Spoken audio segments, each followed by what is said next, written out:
how did you make your money if it's not too private? With CS. I mean, you have like 250k inventory. You had it before streaming, or kind of before streaming. There's no way you made all of that from Twitch. Of course not. What the f? No, it's all trading. I talked about it many times. Is it that unbelievable? Listen, bro. You have to remember what were Keto 14s worth when like 3 years ago. My biggest move and my biggest fucking like dub in life when it comes to any monetary things is boom. I bought what Dignitas Solo when it was worth 2,000, 3,000. Navi when it was worth 1,000. But how did you get 2k? Like, there's no way you traded up to from like let's say even a budget of 5k, which would be a lot for a student. Yeah. How did you go up to like 10, 15k to get all the Kato stickers? I did have, of course, there were some things that I did. I think I talked about it once before. I had some big You're jumps. in the Netherlands for a reason, yeah? Huh? To smoke weed? I don't smoke weed. Yes, of course, only weed. No. What do you mean? Nothing else. Oh, nothing. Do you think I'm a drug dealer? No, of course not. You'd be way too nice. What the fuck? Listen.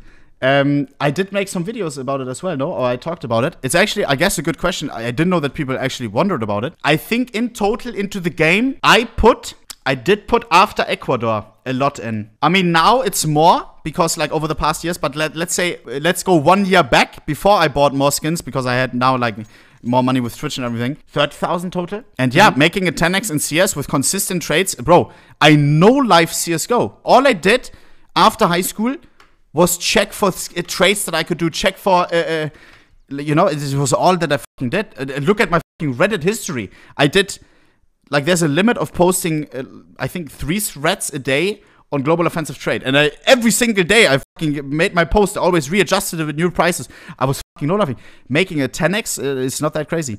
And I did have some things, chat, if you remember, I did talk about this before. Sometimes I did some smart moves where I had a big jump in my inventory value from, like, let's say, 10,000 to 30,000 in a week or something. When, for example, csgo House, gambling site.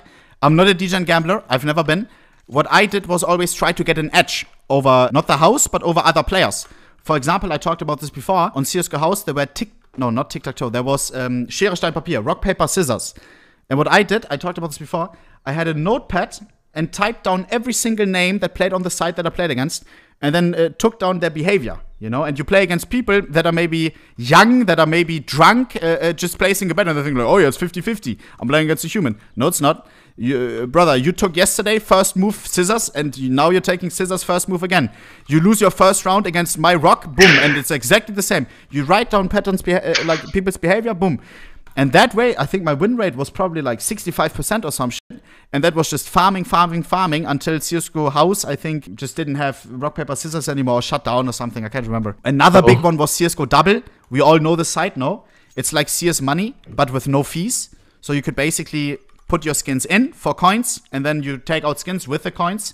And what was then viable was, of course, trade in your market price skins. Let's say you have a Karambit Case Hardened that, of course, has not a blue play site, just a shit play site. Yeah, let's say this one is the play site.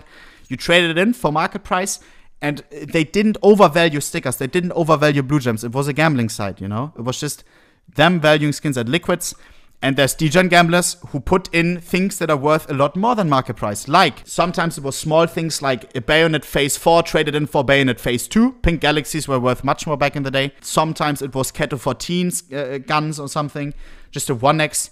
And what I did there was the site always got updated, their bots inventory. You had like a slot for each bot. Yeah, so bot 1, 2, 3, 4, 5, 6, 7, and then you had all. So you could always refresh it, and it would only refresh, it would hard refresh every 5 minutes on the site. I think it was 5 minutes, could have been 10 something, but it was a set time when all the inventories on site got refreshed. But what I did was a check for all the trade links of the bots, or for all the Steam accounts of the bots, put it down into a notepad, and I had here like bot 1, 2, 3, 4, 5, 6, 7, 8, and 10. And then what I did daily when I had time was open all of these links, and then do sessions of clicking, like opening every single inventory in a tab, and then search in the inventory for things like Keto 14. Oh. Just inventory to inventory, or search for things like Phase 2. You know, boom. Here I had one inventory bot. You search for Phase 2, you search for Keto 14. Just quick as that. Boom. This was exactly how I did it. And then all the stuff popped up. Sometimes you had some big wins. And then, of course, people who did that were able to see before it refreshed on site, because Steam is instant, of course. And then you could just wait and hard refresh on that one bot. And then you were able to see it before anybody else. And then that way, wow, that was crazy profit as well. Because nobody did it. Everybody was just refreshing on site and didn't know about the 5 minutes. Didn't know or think about checking the inventory instead. You couldn't filter either on CSGO double in the search inventory. You couldn't search for Cato 14.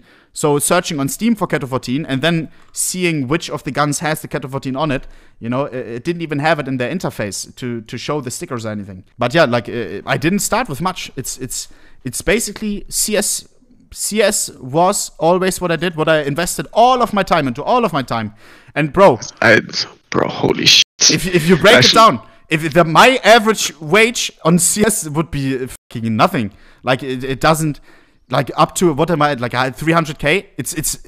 I would have made much more if I would have worked a normal job, I think, no? With the amount of hours that I invested, I think? Yes, probably, but what's working a normal job where you don't do what you love, right? Maybe not. Yeah, true. I mean, Dr. Ken, great question, yeah? W.